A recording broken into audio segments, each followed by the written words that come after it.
Halifax. And when did you get here? Most recently, I moved here 6 years ago. And how do you find it? Hey guys, CK here, and today we have another very special guest, Lise Cormier. Yes. That's right. Lise Cormier is what we call in the industry a triple threat. Right? What is that?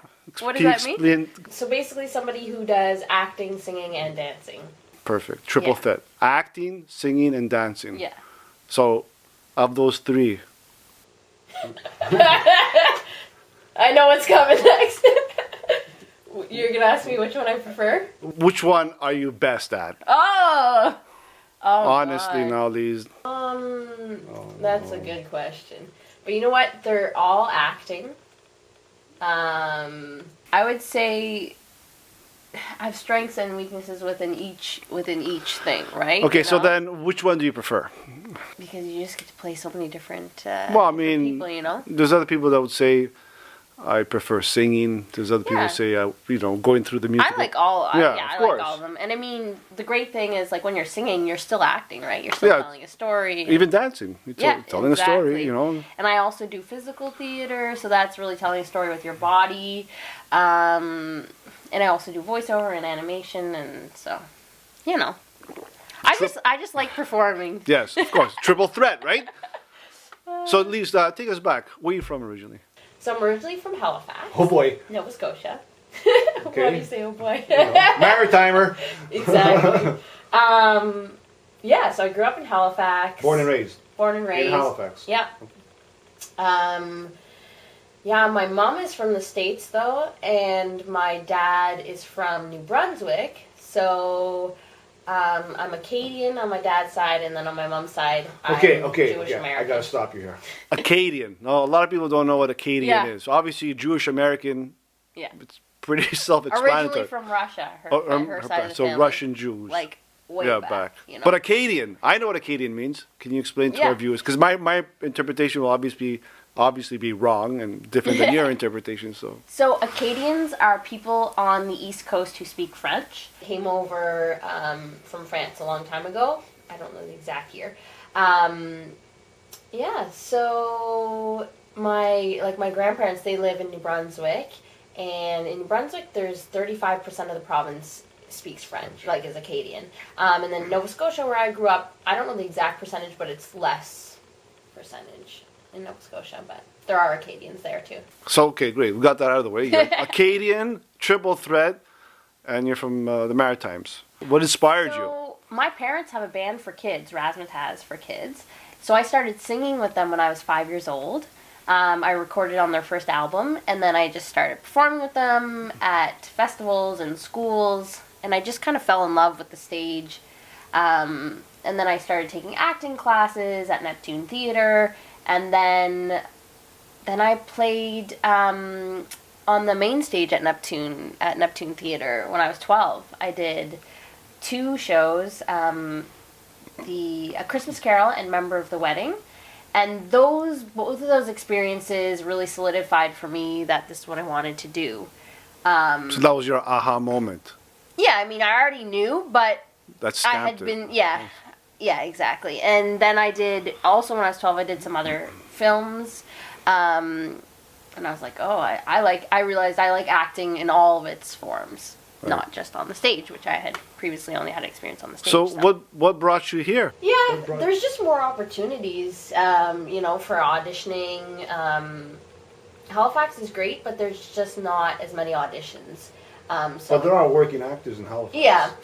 Like, if you want to have a career in Halifax, you have to create a lot of your own work, and there's just less, well, certainly in terms of musicals, there's less musicals happening. I don't know, I just decided I wanted to come to the big city, and I liked it. And when you got here, did you go into any program? Did you get any training? Yeah, so I did Sheridan's Music Theatre Performance Program in Oakville, Ontario. And when I did that program, I realized that I still wanted to train a bit. So then after that, I trained a bit with Philippe Collier, just in some workshops that he did in clown, bouffon, le jeu, which is just different forms of physical theater. Something that the Sheridan didn't have, I guess. Well, they did a little bit of clown, but But this is I more- wanted to immerse myself a bit more. It's good training, and Top-ups. yeah, it's really helped me. Like this summer, I played at Odyssey Theater. I played the lead character in their Mask show, Right. and so Mask is similar to all that stuff. You know, physical, really telling the story with your body, your voice. Because when you have a mask, you don't see. You kind of lose yourself, too. In that. Yeah, but you, so the eyes really have to tell the story, right? Or the mouth, or, you know, because this part is, Doesn't move. doesn't, well. No expression. Yeah. But the character I played, the director wanted to experiment a bit with the mask maker, so they actually, one cheek was covered, but then they left one cheek bare because I talked to the audience a lot, and I don't know, they just wanted a different flavor, and they wanted my character to be more accessible to the audience. How was that show? That was super, super fun. So that was this summer. So it's outdoor, by a river. It's kind of like, to me, that's like a dream because I also love nature, right? So you got to. So it was all nice. outdoor performance. Yeah. In Ottawa, yeah. So were there any sort of surprises? You know, animals. Yeah. There actually were raccoons living under the stage. Were they really? Yeah. They would, like, sometimes when we were sitting backstage, you'd see the raccoons. And they pop out and they just watch your show. Yeah, they just, I don't know what they're doing. You know, but yeah. there's a But lot of nobody noise. came on stage. Oh. No, like, they seem to, they didn't disturb the show. Right. Which was good, yeah. But I've heard stories about animals coming on the stage. Well, I mean, there, you know. It's live theater. But, you know, what did happen is we would have planes overhead, and sometimes the planes were so loud, we as the performers had to sort of, like, improvise a bit and be like, oh, I wonder what they're doing up there, or something like that, you know? Oh, really? And, I mean, mask theater lends itself well to improvisation. So it wasn't. So It was a script, though, right? It was the director told us that if there were things like, you know, plane noises, Surprises. or sometimes there was fireworks, right? Boy. Bing, bing, you know, because it was that 150th Oh, the anniversary. celebrations, yeah. right, happening. So sometimes there was loud noises. So our director wanted us to acknowledge it, you know, and then so we were able to improvise a little bit around that, like incorporate. And the audience, they love that stuff. They love when you acknowledge what's actually happening. It's like obviously you're breaking down the fourth wall. Yeah, exactly. And they were good about that. Yeah.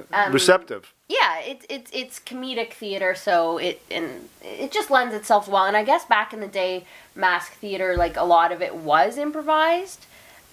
So yeah, it's a style that lends itself well to that. It must have been a really cool experience, you It know, was out really there in fun, the yeah. outdoors in mask, kind of covered up, doing your thing, Yeah. all these little surprises, and the director giving you, like, you know, the go ahead. Yeah, exactly. Anything happens, just Yeah. go with it. Yeah. No, it was really fun. And then you mentioned to me that you did a short film just Yeah. recently. So Yeah. tell us a little bit about that. Yeah, so I've started going to different, you know, film networking events and things, and I met a filmmaker at one of these events. It's called Kino TO. They have, every few months, they have screenings, and they have networking nights, and basically they just encourage people to make films. And so I met a filmmaker, Olivier Sabineau, and we got along great, and he wrote a script, and he said, will you play the lead in my short film? Just like that. Yeah. And so then I ended up co-producing it with him and a few other people. So you had more responsibilities But I loved other than acting it. You know what? by this director. Being my... Oh, by the way... No, you know what? I love producing. Like, I'm good at that kind of stuff. So I helped him. We cast the other two roles together. We ended up casting for the male lead. We ended up casting a friend. You know.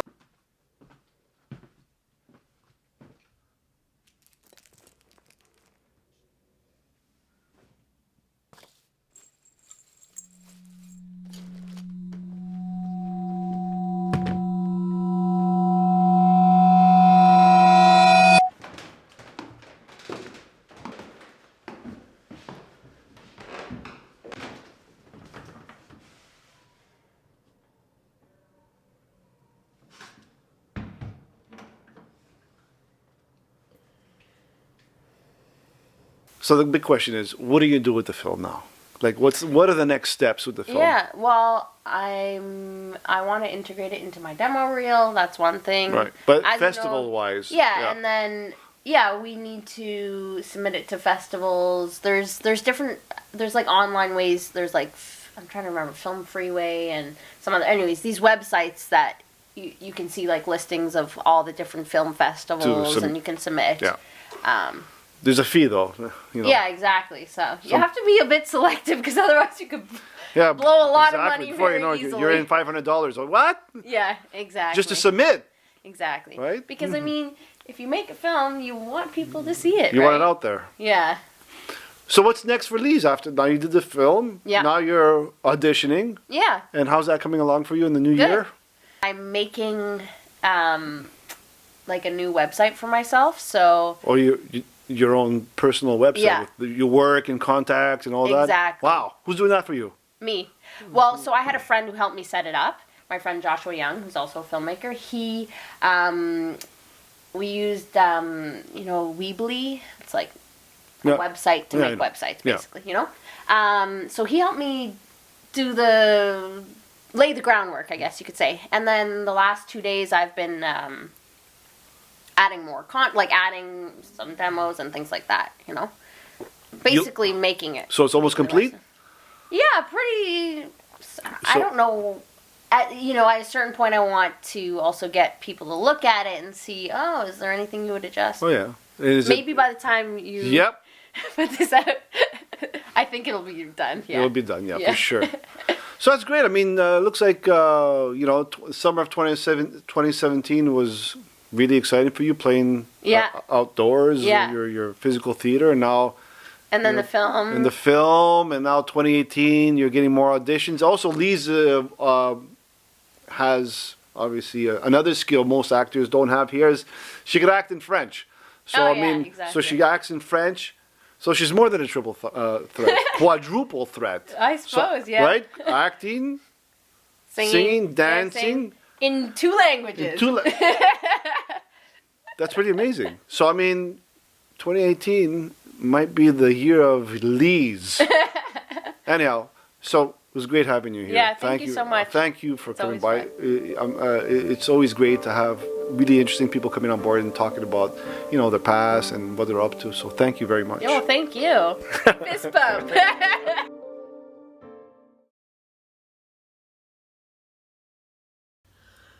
Oh god, I'm so bad at these questions.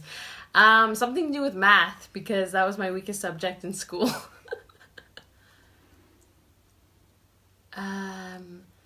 Some type of cartoon world, like that's brightly colored. I don't have like a specific one, just some type of cartoon land. Cleaning my house. Yeah, but it has to get done.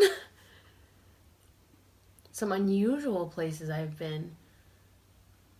I don't even know. One time I was in Texas and I took a random van from one airport to the next train station or something like that, and I just felt sort of a weird experience. I was like, this is not my everyday experience. Oh, that they don't worry about what really should. You know what? When you go to the grocery store and people, let's say they're buying some apples and they take those little plastic bags to put all their apples in it, I think that's such a waste. It's bad for the environment. Like, just bring a cloth bag.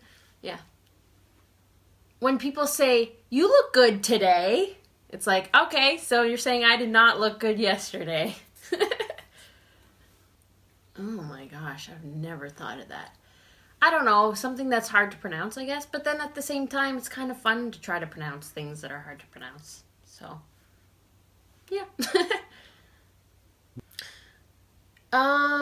So I speak English and French fluently, and I speak a bit of Spanish, but I want to be able to speak fluent Spanish, in the next 10 years, and I want to be able to speak Yiddish because my mom's side of the family is Jewish, and it just seems like a fun language.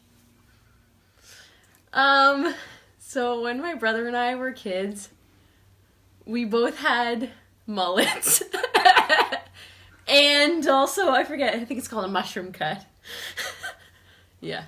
It was popular in the 80s. The opposite of koala? I have no idea. Maybe koala backwards, so whatever. However you say koala backwards.